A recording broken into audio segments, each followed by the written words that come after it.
The book that I will be reading today is called Amazing Grace by Mary Hoffman. Grace was a girl who loved stories.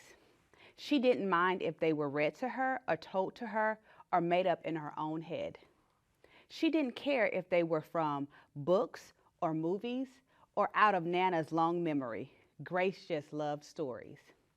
And after she had heard them, and sometimes while they were still going on, Grace would act them out. And she always gave herself the most exciting part.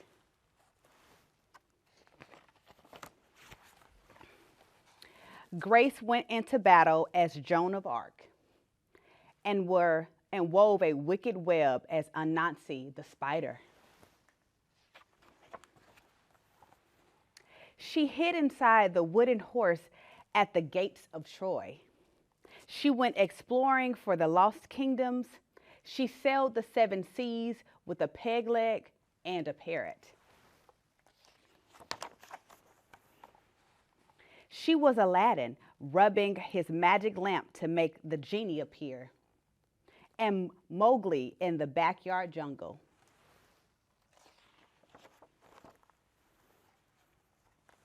Most of all, Grace loved to act out adventure stories and fairy tales.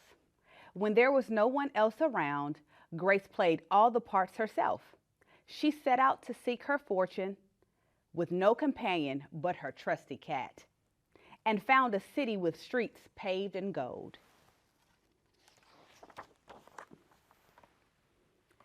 Sometimes she could get Ma and Nana to join in when they weren't too busy. Then she was Dr. Grace, and their lives were in her hands.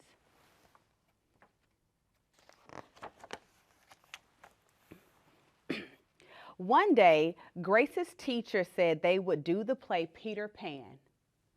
Grace knew who she wanted to be. When she raised her hand, Raj said, "You can't be Peter. That's a boy's name."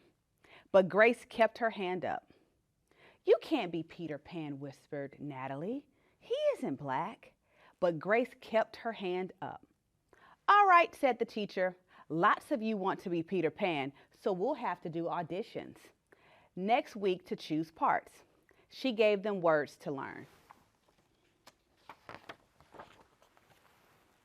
When Grace got home, she seemed sad. "What's the matter?" asked Ma.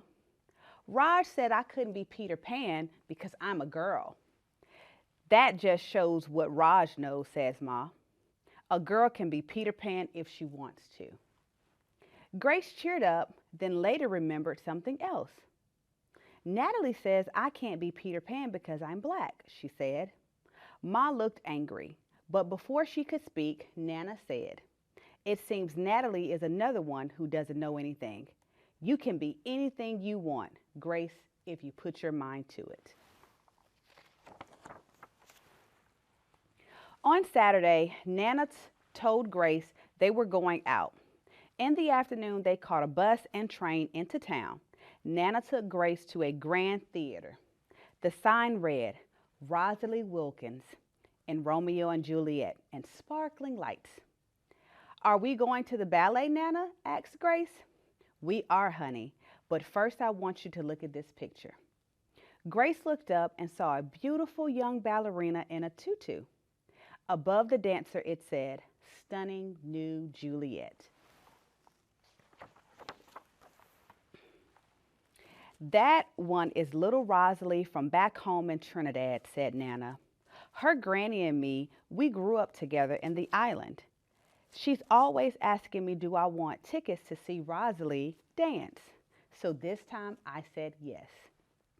After the ballet, Grace played the part of Juliet, dancing around her room in her imaginary tutu. "I can be anything I want," she thought.